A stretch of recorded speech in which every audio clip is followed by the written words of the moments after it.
चलो सॉल्व करो दोनों फटाफट। फर्स्ट वाले में कितना प्रोडक्ट?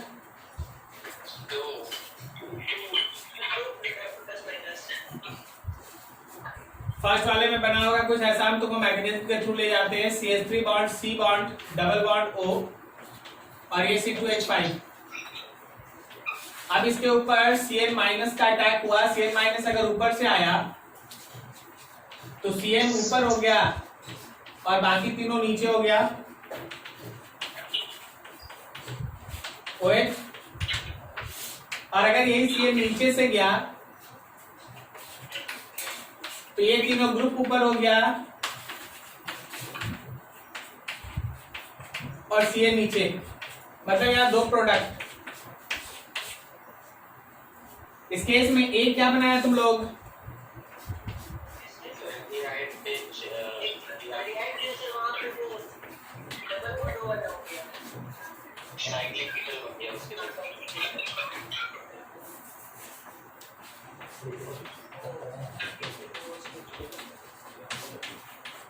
ऐसा। फिर बी में जहाँ कीटोन था वहां OH हो गया, सही ना? अब बाकी ये वाला जैसे था वैसे ही है। और फिर वापस सी में ये वाला OH आ गया और यहाँ पे CHO हो गया, सही याद है? ठीक, सबका हुआ, सबका हुआ। किसी का ऐसा जिसका नहीं बना? किसी का ऐसा जो नहीं समझे होंगे?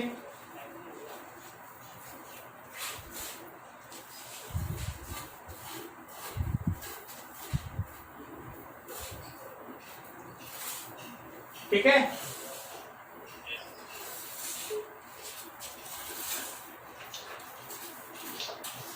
चलो आगे बढ़ते हैं।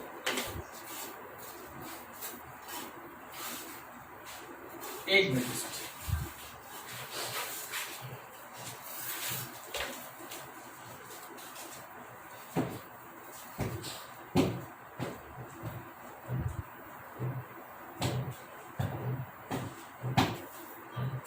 चलो फिर देखो reaction third. Reaction of aldehyde और ketone with ammonia and its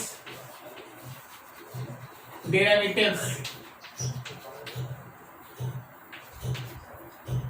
ammonia and its derivative. मान लीजिए जैसे हम लोग के पास कार्बोनाइल है और इसको हम लोग रिएक्ट कराते हैं H2N बॉन्ड G के साथ, ऐसे ही तुमको दिया गया है।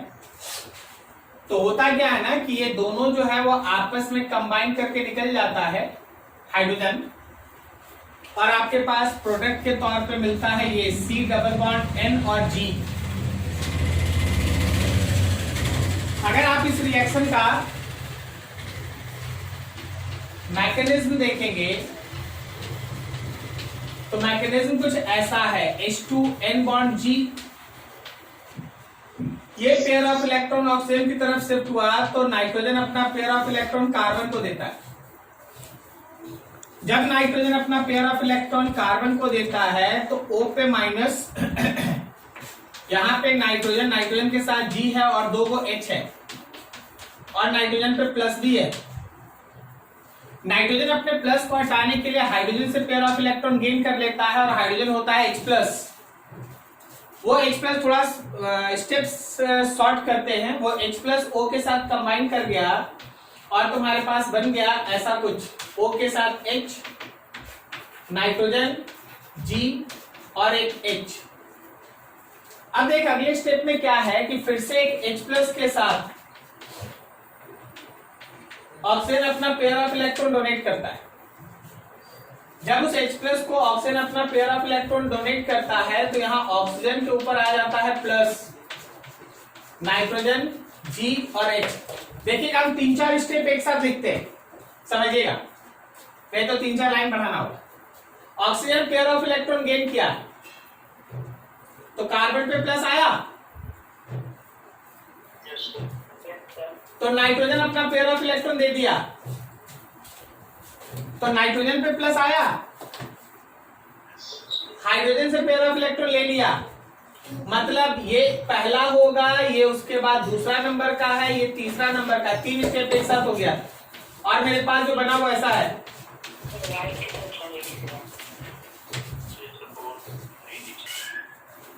तो देखो सबसे पहले ऑक्सीजन पेयर ऑफ इलेक्ट्रॉन लिया अपना प्लस हटाने के लिए, तो कार्बन पे प्लस आ गया, तो नाइट्रोजन अपना पेयर ऑफ इलेक्ट्रॉन दे दिया ताकि कार्बन का प्लस खत्म हो, तो नाइट्रोजन पे प्लस आ गया, तो तुरंत हाइड्रोजन से पेयर ऑफ इलेक्ट्रॉन ले लिया ताकि नाइट्रोजन का प्लस खत्म हो, H प्लस निकला। This is the product. Okay, अब जरा गौर करना कि G क्या होता है, ABC करके। अगर तुम्हारा GH है, मतलब G की जगह H, तो मेरे पास होगा H2N बॉन्ड H, कहने का मतलब अमोनिया, और मेरा जो प्रोडक्ट बनेगा वो होगा ऐसा C double bond N bond H, imine.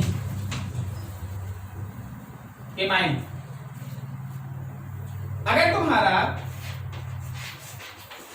G में कोई R ग्रुप रहा तो यहां H2N बॉन्ड R होगा, मतलब अल्काइल एमाइन,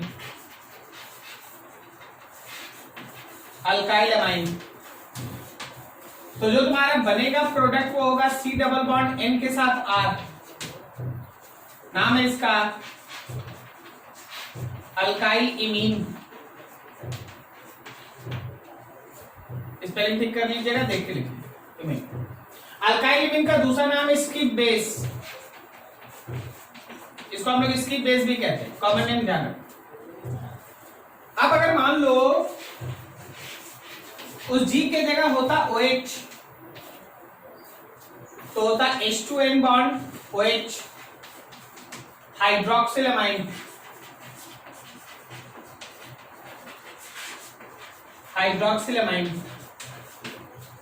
और जो प्रोडक्ट बनता वो होता C डबल बॉन्ड N के साथ OH, कॉमन नेम ऑक्साइन। आपको याद है GI में भी आपको बताए थे हम, जब आपको GI पढ़ा रहे थे बता रहे थे ना। अच्छा, ये सब प्रोडक्ट GI दे सकता है, क्या बोलता है, सही है या नहीं? सब में C डबल बॉन्ड है, तो यहाँ का ग्रुप अगर अलग अलग होगा, जैसे एक इथाइल एक मिथाइल, एक हाइड्रोजन एक मिथाइल अलग, तो ये सब GI से शो कर सकता है। अगला देखो, अगर तुम्हारे G के जगह पे NH2 रहा तो मेरे पास हो गया H2N बॉन्ड NH2,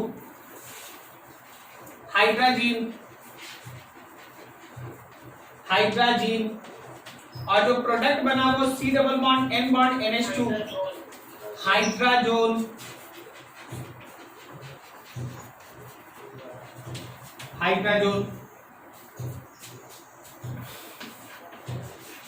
अगर मेरे G के जगह पे एक ऐसा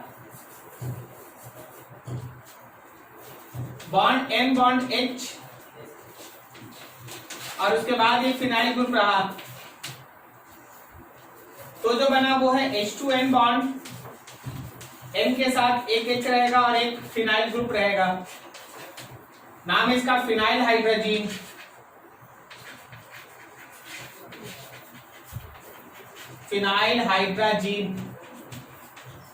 आज जब इसका प्रोडक्ट बनाइएगा C double bond C N के साथ, फिर आगे N रहेगा, N के नीचे H रहेगा, उसके बाद एक फिनाइल ग्रुप रहेगा।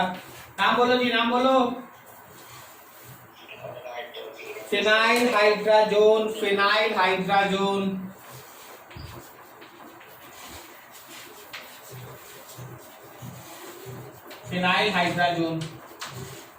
ठीक है, इसके अलावा दो और ग्रुप है बड़ा बड़ा, एक है 2,4,6,2,4-DNP डाइनाइट्रोफिनाइल हाइड्रोजन, और एक है सेमी कार्बाजाइड। ठीक है, थोड़ा सा ऊपर ही देख लो, खत्म कर दे।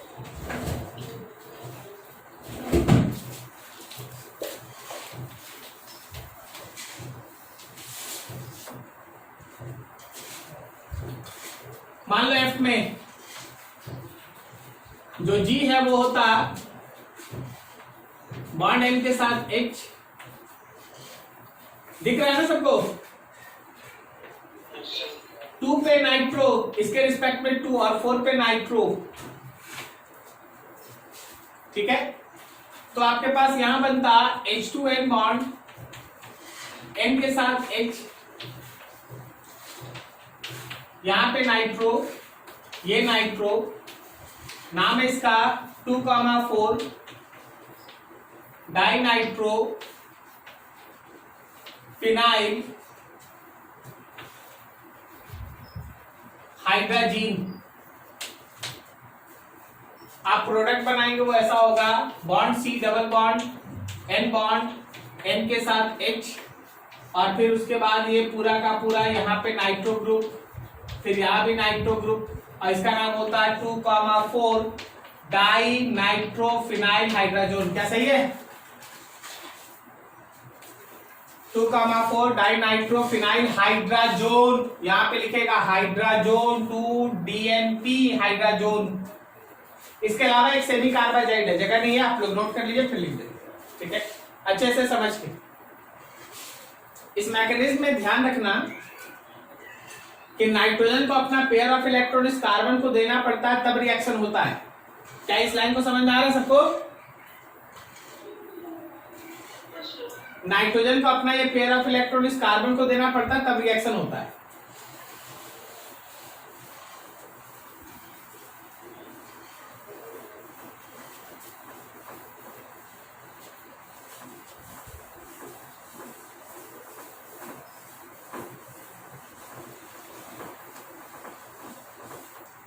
देखना जरा सेमी कार्बाजाइड में,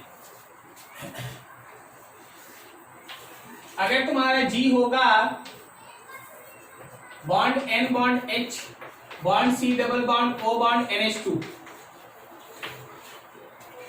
तो आपके पास बन जाएगा H2N bond N bond H bond C double bond O bond NH2। अब जरा गौर कीजिएगा, एक चीज पूछते हैं, समझिएगा। यह है तुम्हारा सेमी कार्बाजाइड। अब जरा गौर करना कि ये नाइट्रोजन भी अपना पेयर ऑफ इलेक्ट्रॉन डोनेट करके बॉन्ड बना सकता है, तो ये नाइट्रोजन भी तो अपना पेयर ऑफ इलेक्ट्रॉन डोनेट कर सकता है, दोनों NH2 है, देख रहा है?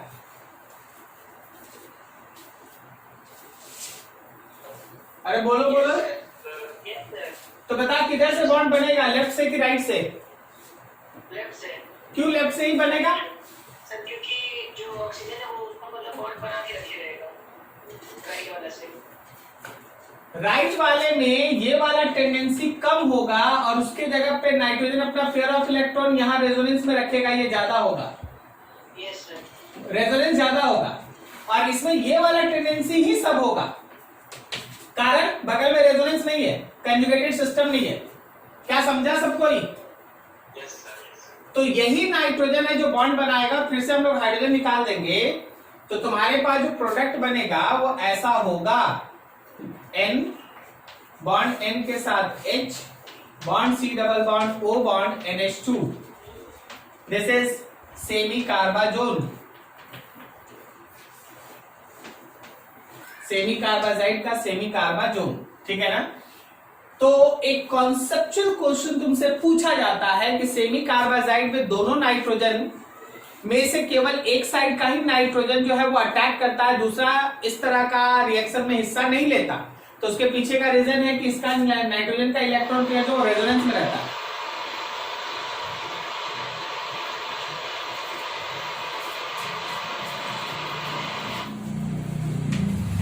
In semi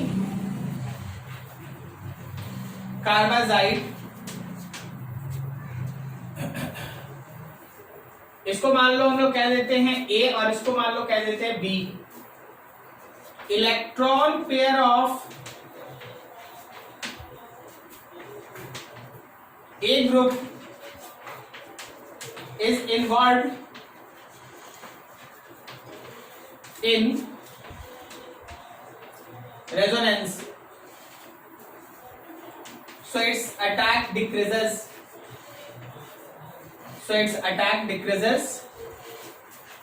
and carbonyl group will be attached only through D nitrogen के थ्रू अटैच्ड होता है। ठीक है, नोट करो इसको ध्यान से।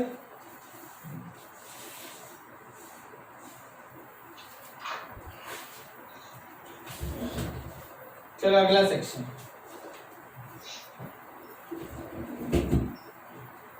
इलेक्ट्रोफिलिक एडिशन और न्यूक्लियोफिलिक एडिशन। क्या इसमें कहीं किसी को कोई प्रॉब्लम, कोई ऐसा चीज जिसको आप नहीं समझे हो, ऐसा कुछ?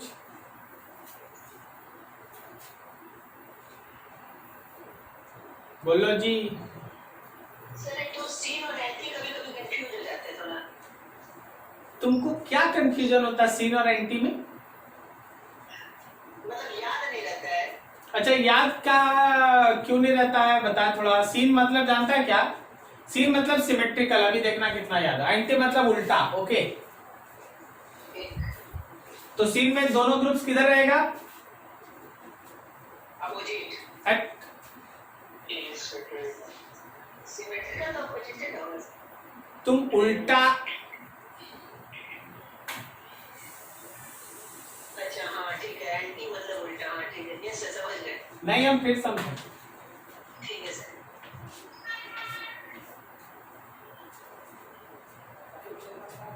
ये सिमेट्री में है या नहीं?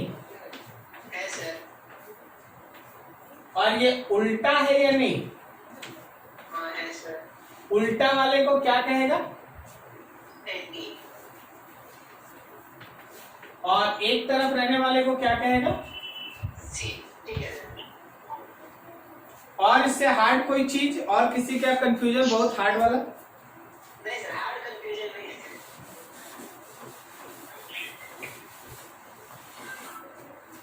चल अगला देखते हैं, free radical addition.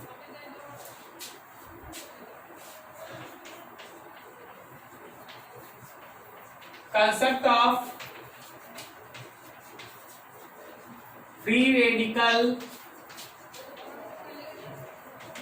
Addition reaction. कोई बताएगा फ्री रेडिकल एडिशन रिएक्शन कहां होता है? कोई रिएक्शन आप पढ़े होंगे, एल्केन्स में सर। कोई रिएक्शन आप पढ़े होंगे बहुत खास? फ्री रेडिकल हैलोजिनेशन में सर। नहीं यार, वो सब्स्टिट्यूशन है। एडिशन नाम सुना है? एंटी मार्क एडिशन, वो यही है। हाँ, अभी देख, अभी तक हम mark addition, anti mark addition पढ़ाई नहीं। हम तो तुमको रिएक्शन मैकेनिज्म बता रहे हैं। ये तीनों खत्म हो जाएगा, फिर हम तुमको 2-3 रूल एक साथ बताएंगे। Mark addition, anti mark addition, ये सब एक साथ बताएंगे। तो अब अरे बता दिए हैं तो बता तो बहुत कुछ दिए हैं, ठीक है, लेकिन फिर बता देंगे, समझा? फिर भूल जाना, इसमें क्या? तो उसके बाद फिर बता देंगे एक बार। सबसे पहला कोई एक एल्कीन लो, और इस एल्कीन के ऊपर जब आप HBr को रिएक्ट कराते हैं इन प्रेजेंस ऑफ पेरोक्साइड्स, एकदम खास HBr in presence of peroxide, तो तुमको मिलता है ब्रोमो एल्केन। अब मान लीजिए जैसे आपके पास कोई एक एल्कीन है और इसको आप HBr के साथ रिएक्ट करा रहे हैं इन प्रेजेंस ऑफ पेरोक्साइड, तो याद रखना कि तुम्हारे पास जो बनेगा वो होगा एक जगह Br और एक जगह H। अब इसमें क्या खास होगा वो सब हम लोग देखेंगे, ठीक है। अब तुमसे एक चीज हम बताते हैं। सबसे पहले तो कैसे पता हमको चलेगा कि रिएक्शन इलेक्ट्रोफिलिक एडिशन फॉलो कर रहा है, न्यूक्लियोफिलिक या फिर फ्री रेडिकल? क्या है ना, सही है। अब एल्कीन दे देंगे और कोई रिएक्शन दे देंगे, तुमको कैसे पता चला सर ए है, एन है या ए डॉट है? सर रिएजेंट से। रिएजेंट से और कंडीशन से, ठीक है। चलो देखना, हम जो तुमको सिखा रहे हैं उसको समझो। ए रिएक्शन में क्या होता है ना कि एल्कीन होता है और प्लस कोई एक चार्ज्ड इलेक्ट्रोफाइल्स होता है। जनरली H प्लस होता है। ओके, जो हम लोगों का न्यूक्लियोफिलिक है उसमें तुम्हारा कार्बोनाइल होगा और प्लस न्यूक्लियोफाइल होगा, और जो मेरा ए डॉट है, ए डॉट, उसमें आपके पास एल्कीन होगा प्लस फ्री रेडिकल प्रमोटर होगा। फ्री रेडिकल प्रमोटर, सर इसका मतलब बताइए, फ्री रेडिकल प्रमोटर मतलब क्या होता है? याद रखना पेरोक्साइड्स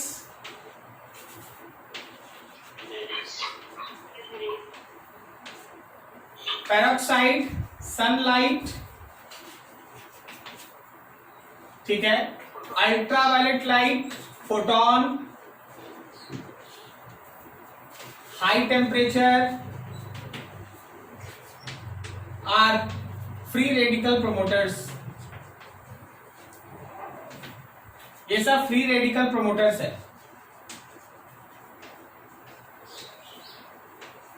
ये सब फ्री रेडिकल प्रोमोटर है। जैसे तुम देखो, और एकदम सिंपल वे से समझना,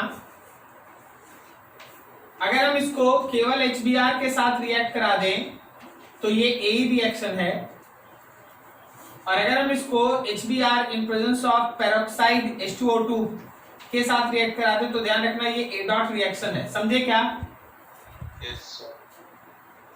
क्या तुमको समझ में आ रहा है?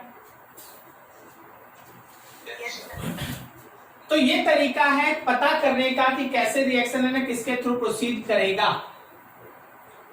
अब हम लोग पूरा ध्यान लगाएंगे कि हाँ भाई हम लोग के पास एक फ्री रेडिकल मैकेनिज्म है, तो आखिर ये फ्री रेडिकल मैकेनिज्म चलता कैसे है? That always free radical reaction takes place in 3 steps. Free radical reaction 3 step में होता है। सबसे पहला स्टेप होता है formation of free radical, initiation कहते हैं उसको। दूसरा होता है अटैक ऑफ फ्री रेडिकल, उसको प्रोपगेशन कहते हैं, और वो प्रोपगेशन स्टेप 2 बार होता है, 2 स्टेप में होता है, स्टेप 1 स्टेप 2। स्टेप 1 और स्टेप 2 आपको ऐसे लिखना पड़ता है कि स्टेप 1 खत्म होगा तो स्टेप 2 होगा, और स्टेप 2 जब खत्म होगा तो वापस से 1 होगा। मतलब 2 का एंड में कुछ ऐसा बन जाए जो 1 को फिर से कैरी करे, फिर 1 से 2 पहुंचेंगे, फिर 2 के एंड में कुछ ऐसा बन जाए जो 1 को कैरी करे।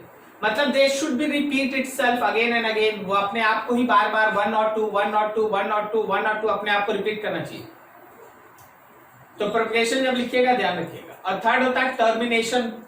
जितना भी रिएक्शंस है जो बच गया है कंटेनर में वो सब आपस में मिलकर एक स्टेबल मॉलिक्यूल बनाता है, उसको टर्मिनेशन कहते हैं, टर्मिनेशन। तो कोई भी फ्री रेडिकल मैकेनिज्म 3 स्टेप में होगा। एक होगा इनिशिएशन, दूसरा होगा प्रोपगेशन, और थर्ड होगा termination.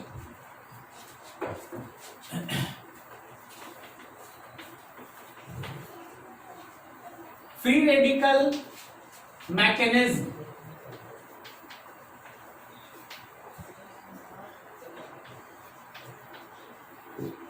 takes place in 3 steps. सबसे पहला इनिशिएशन, मतलब formation of free radical. Second है propagation,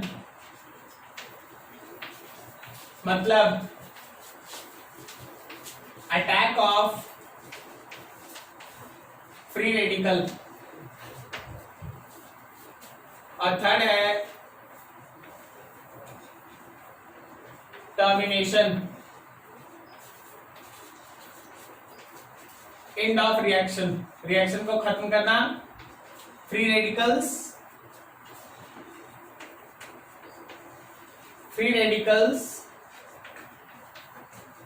combines to give stable molecules।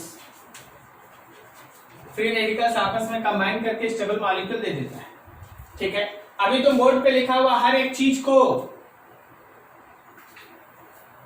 Free radical addition reaction नहीं मानना। मतलब एडिशन रिएक्शन ये नहीं है, ये फ्री रेडिकल रिएक्शंस का जनरल चीज है। ये फ्री रेडिकल के लिए फ्री रेडिकल प्रमोटर चाहिए, प्रमोटर में ये सब होता है। फ्री रेडिकल का चाहे आप एडिशन पढ़िएगा या सब्स्टिट्यूशन पढ़िएगा, हमेशा ध्यान रखिए वो 3 स्टेप में होता है। सो क्लियर है? थोड़ा नोट करो, उसके बाद इस रिएक्शन के बारे में बताओ।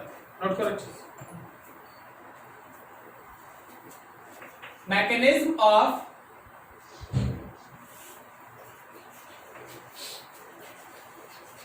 Alkene plus HBr in presence of peroxide। Alkene को HBr के साथ मिलाना है पेरोक्साइड के प्रेजेंस में, इसका मैकेनिज्म दिखा रहे हैं। अब हम उसके लिए एक रिएक्शन तुमको लेते हैं, एक रिएक्शन ले लेते हैं। रिएक्शन है CH3 bond C double bond C, H और H करके 2 और फिर एक और H। इसको रिएक्ट कराना है HBr के साथ in presence of peroxide. Peroxide मतलब आप समझते हैं क्या? पेरोक्साइड का मतलब एक ऐसा कंपाउंड जिसमें ऑक्सीजन और ऑक्सीजन सिंगल बॉन्ड से बॉन्डेड हो, उसको पेरोक्साइड आप कहते हैं। तो ये पेरोक्साइड। तो आपके पास प्रोडक्ट है CH3 bond C H Br यहां आएगा और H यहां जाएगा। This is major. अब सर आप लिख तो दिए, बताइए कैसे बन रहा है। जरूर, उसी के लिए खड़े हैं, गौर से देखो। मैकेनिज्म, सबसे पहला स्टेप होता है इनिशिएशन।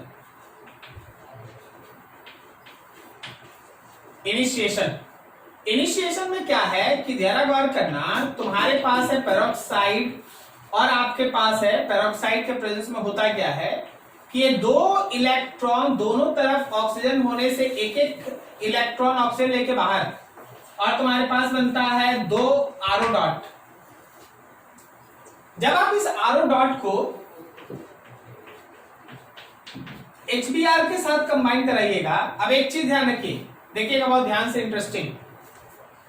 ऑर्गेनिक में एक सिंपल सा रूल चलता है, अगर पहला स्टेप में कोई आयन बन गया तो हर स्टेप में आयन का चार्ज मेंटेन रहेगा, मतलब हर स्टेप में आयंस बनते रहे। और अगर पहला स्टेप में कोई रेडिकल बन गया तो हर स्टेप में रेडिकल बनते रहेगा। सर क्या बोल रहे हैं सर? देख, अकेले HBr रहेगा ना तो हम ये पेयर ऑफ इलेक्ट्रॉन Br को दे देंगे, H को प्लस और Br को माइनस कर देंगे। समझा क्या? लेकिन जब बगल में रेडिकल है तो अब हम HBr के दोनों इलेक्ट्रॉन को H या Br को नहीं देंगे, एक एक इलेक्ट्रॉन देंगे। रेडिकल के साथ रेडिकल मिलेगा और H इस रेडिकल के साथ कंबाइन कर जाएगा, तुम्हारे पास बनेगा ROH और साथ में Br डॉट। क्या आपको क्लियर समझ में आ रहा है हम क्या बोलना चाह रहे हैं? अकेला HBr होता तो ये दोनों इलेक्ट्रॉन ब्रोमीन के साथ चला जाता, Br माइनस हो जाता, H प्लस हो जाता। लेकिन जब बगल में कोई रेडिकल है तो इसको रेडिकल ही बनना पड़ेगा। क्या तुमको समझ में आया बात? तो चल भाई, Br डॉट बन गया, पहला स्टेप हो गया। Second step propagation.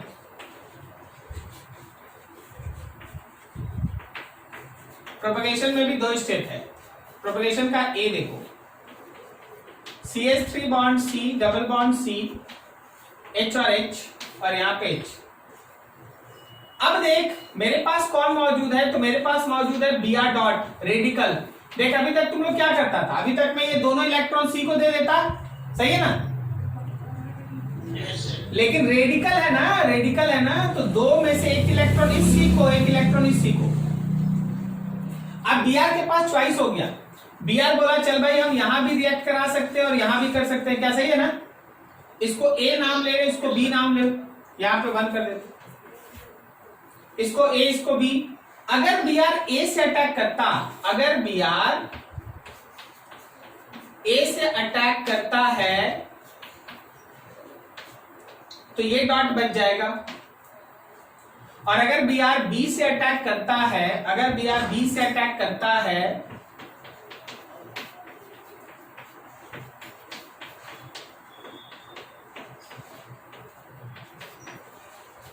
तो वो वाला बच जाएगा। क्या बोलता, सही जा रहे हैं? ये ए से बना हुआ चीज है, ये बी से बना हुआ चीज है, समझो समझो आराम से, दिमाग शांत करो। ये बी आर आके यहां जुड़ जाएगा तो ये वाला डॉट बच जाएगा, सही। और अगर ये बी आर यहां आके अटैक किया तो वो वाला डॉट बच जाएगा। तुम बताओ रेडिकल का स्टेबिलिटी जानता है, ए और बी में ज्यादा स्टेबल कौन? क्यों ए बोला? अच्छा बी क्यों बोला? बी 2 डिग्री है, पिटाएगा क्या कि ए 2 डिग्री है? ए 2 डिग्री है ना, ये तो 1 डिग्री है, तो ये मेरा 2 डिग्री फ्री रेडिकल है, जबकि ये 1 डिग्री फ्री रेडिकल है। तो जो मेरा 2 डिग्री फ्री रेडिकल है दैट इज मोर स्टेबल, और जो 1 डिग्री है वो हम लोग का लेस स्टेबल। आराम से एकदम समझते चलो, ठीक है। तो चलो ये 1 स्टेप हो गया। अब 2 स्टेप हम लिखते हैं, 2 स्टेप हम इधर लिख देते हैं, 1 2। देखो तुमको मेजर चाहिए ना, तो इसको लेके पढ़ना पड़ेगा ना। तो हम लोग के पास है CH3 बॉन्ड C H, यहां dot bond C H H Br। ये ज्यादा स्टेबल रेडिकल था, मोर स्टेबल रेडिकल, यही मेजर बनाएगा। जो लेस स्टेबल होगा वो क्या बनाएगा? माइनर। अब देखिए क्या करता है ये, अब HBr के ऊपर रिएक्ट करेगा। अब रेडिकल है तो इसको रेडिकल बनना पड़ेगा, और H चला जाएगा यहां। रिएक्शन के बाद जो बना हुआ प्रोडक्ट है वो होगा CH3 bond C H H bond C H H और एक Br, और याद रखना अलग हो गया Br डॉट। बोले सर Br डॉट अलग हो गया, क्या फायदा? देख हम बोले थे ना प्रोपगेशन का दोनों स्टेप अपने आप को रिपीट करना चाहिए बार बार। तो जो यहां Br डॉट यूज हुआ बना, again used in first step, फिर से वो फर्स्ट स्टेप में काम आएगा, फिर जाएगा दूसरे मॉलिक्यूल पे अटैक करेगा, फिर ये होगा, फिर Br बन जाएगा, फिर Br जाएगा तीसरे मॉलिक्यूल पे अटैक करेगा, फिर ये होगा, फिर Br बन जाएगा, फिर चौथा मॉलिक्यूल, पांचवा मॉलिक्यूल, छठा मॉलिक्यूल, लगातार। क्या समझे? तो स्टेप 1 और स्टेप 2 अपने आप को बार बार रिपीट करना चाहिए। प्रोपगेशन का step 1 and step 2 must be repeat itself. In propagation step 1 and step 2 must repeat itself again and again, must repeat itself again and again। तो स्टेप 1 और स्टेप 2 अपने आप को रिपीट करना चाहिए। हाँ जी कर रहा है। अब चलिए आज ये फाइनल टच में आ रहे हैं, टर्मिनेशन में आ रहे हैं।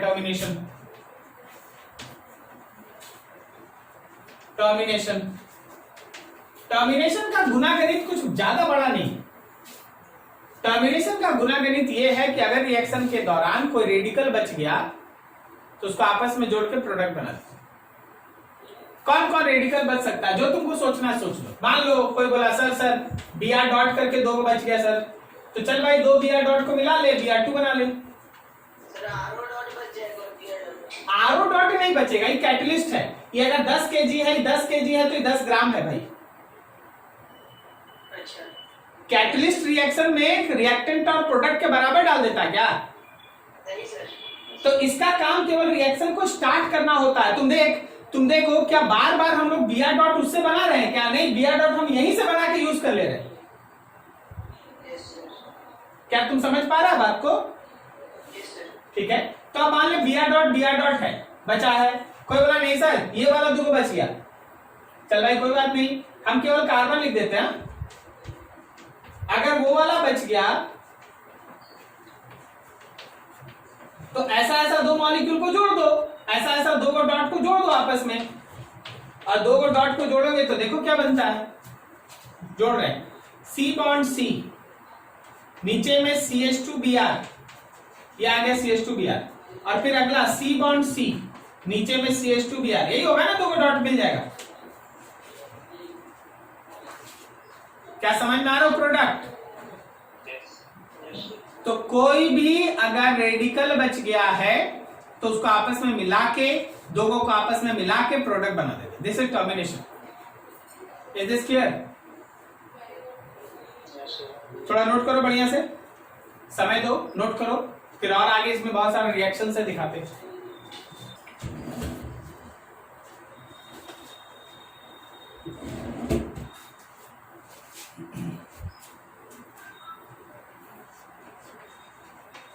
This reaction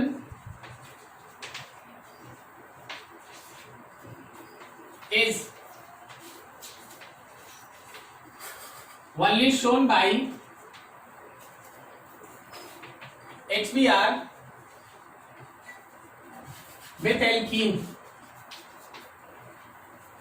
Other HX, other HX का मतलब है HCl, HF और HI cannot show this reaction, cannot show this reaction। तो इसके पीछे का रीजन क्या है? ठीक है ना, रीजन है इन HBr 2 steps of propagation, both are exothermic, so they can repeat itself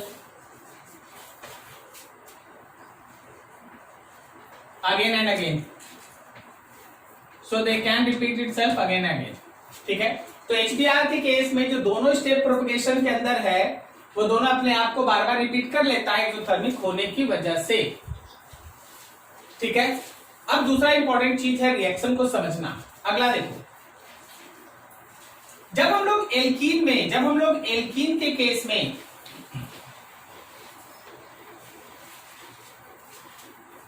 HX को ऐड करते हैं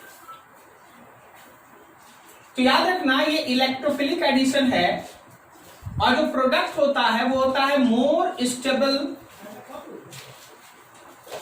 कार्बोकेटायन गिव्स मेजर। लेकिन अगर इसमें HBr है और साथ में पेरोक्साइड है तो याद रखना कि Br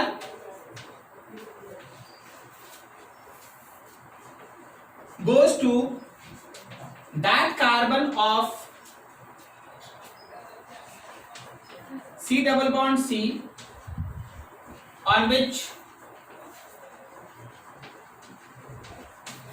more number of hydrogen are present. जिसके पास ज्यादा नंबर ऑफ हाइड्रोजन है उसी के पास Br जाएगा। गौर करना, समझना। मान लो जैसे हमारे पास, अब कुछ एग्जांपल से समझिएगा, हम बहुत छोटा एग्जांपल लिखते हैं CH3CH डबल बॉन्ड CH2। क्या इस मॉलिक्यूल में किसी भी तरह का रीअरेंजमेंट पॉसिबल है? क्या इस मॉलिक्यूल में कार्बोकेटायन का रीअरेंजमेंट पॉसिबल है? नहीं सर। अब अगर तुम इसको रिएक्ट करा दिया है HX के साथ, जिसमें X कुछ भी हो सकता है, तो याद रखिएगा पेयर ऑफ इलेक्ट्रॉन इधर ट्रांसफर होगा, X यहां जाएगा, यहां पे C, CH3 bond CH bond CH2, X यहां जाएगा और H यहां जाएगा। लेकिन अगर हम लोग इसी को HBr साथ में पेरोक्साइड H2O2 के साथ रिएक्ट करा दे तो CH3 bond CH bond CH2, इस बार Br यहां जाएगा, H यहां जाएगा। क्या तुमको समझ में आ रहा है? यस सर, एंटी मार्क हो गया। ठीक है, तो याद रख भाई, यहाँ पे कुछ एक सेक्शन जो आपको पहले से भी पता, बोल भी रहे हैं, वो आ रहा है। सबसे पहला टर्म इंट्रोड्यूस होता है, that is called mark addition. Actually Markovnikov's addition है, लेकिन मार्क एडिशन हम लोग इसको कहते हैं। Mark addition, negative part of attacking reagent, negative part of attacking reagent goes to that carbon which have less number of hydrogen। सही जा रहे हैं? Yes sir. लेकिन इसको और भी अब पुख्ता करने का समय है। तुम 11 में नहीं है, तुम 12 में है, तुम चीज सीख रहा है। पता है ये वाला जो स्टेटमेंट है वो अधूरा है। नहीं सर, नहीं पता है sir. provided there is no rearrangement of carbocation,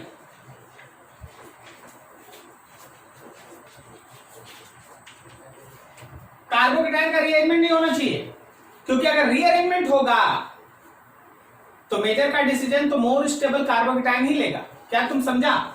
इसमें रीअरेंजमेंट नहीं है, इसमें रीअरेंजमेंट नहीं है, तो ये मार्क एडिशन फॉलो कर रहा है। अगर उसमें रीअरेंजमेंट होता तो मार्क एडिशन नहीं, most stable carbocation gives major, ये डिसाइड करता। क्या तुमको समझ में आ रहा है बात? Yes sir, yes sir. इसी का रिवर्स है भाई एंटी मार्क। लिख लेगा ना अपने से, negative part of attacking reagent goes to that carbon which have more number of hydrogen. उसके बाद आगे कुछ लिखने की जरूरत नहीं, उसमें कोई रीअरेंजमेंट नहीं होता। पहला ही स्टेप में Br आया था, याद है? पहले ही स्टेप में Br आया था, तो Br वहीं चला जाएगा जहां सबसे ज्यादा स्टेबल रेडिकल बनता है, तो उसके पास। याद रखिएगा, मार्क एडिशन में इलेक्ट्रोफिलिक एडिशन कॉन्सेप्ट चलता है और एंटी मार्क एडिशन में डॉट का कॉन्सेप्ट चलता है। क्लियर है? Yes sir. नोट कीजिए, अभी बहुत सारा रिएक्शन आएगा तभी चीज और क्लियर होगा। नोट करो फटाफट, इसको लिखो अपने से।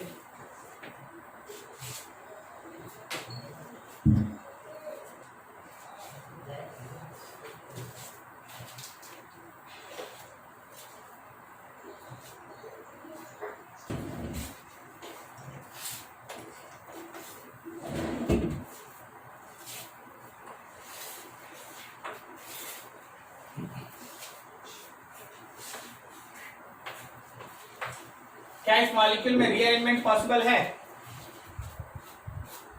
कार्बोकेटाइन का रीअरेंजमेंट पॉसिबल है या नहीं? अरे नहीं है यार।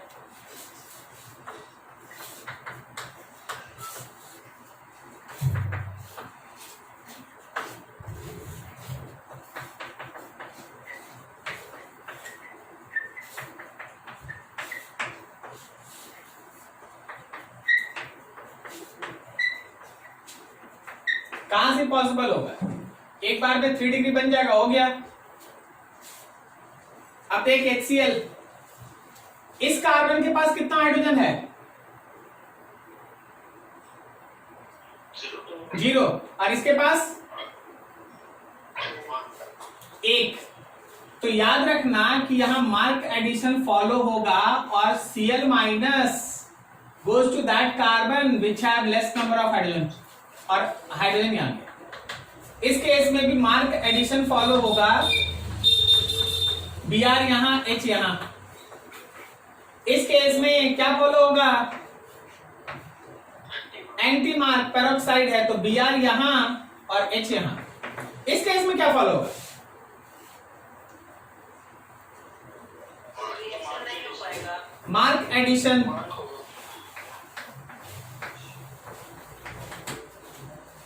तो आपके पास आपको यह सिखाया जा रहा है कि दिस विल फॉलोज यहां यहां mark addition,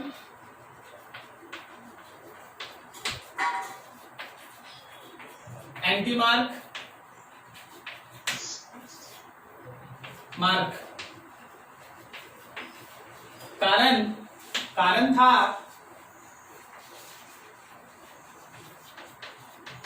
there is no rearrangement of carbocation.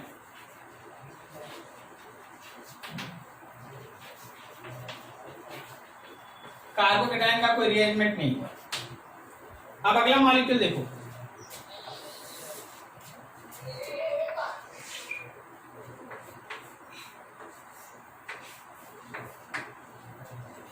क्या तुम्हारा दिमाग कहता है कि कुछ इसमें रीअरेंजमेंट होगा? यस सर, रीअरेंजमेंट होगा।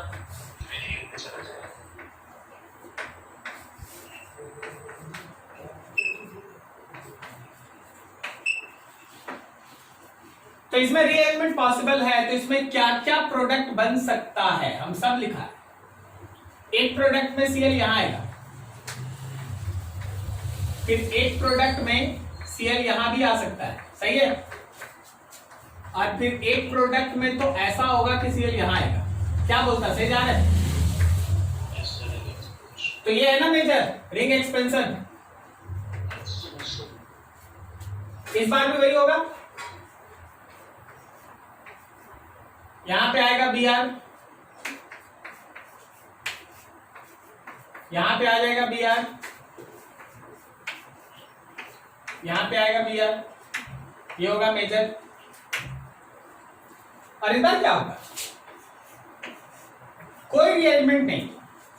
Negative part Br minus goes to that carbon atom which have more number of hydrogen. Br यहां आएगा, अकेला प्रोडक्ट, अकेला। तो ये है मेरा एंटी मार्क, ये है मेरा एंटी मार्क का प्रोडक्ट। और ये सब क्या है? मार्क नहीं है, उसमें रीअरेंजमेंट है, ठीक है ना। Since there is rearrangement of carbocation, so most stable carbocation gives major।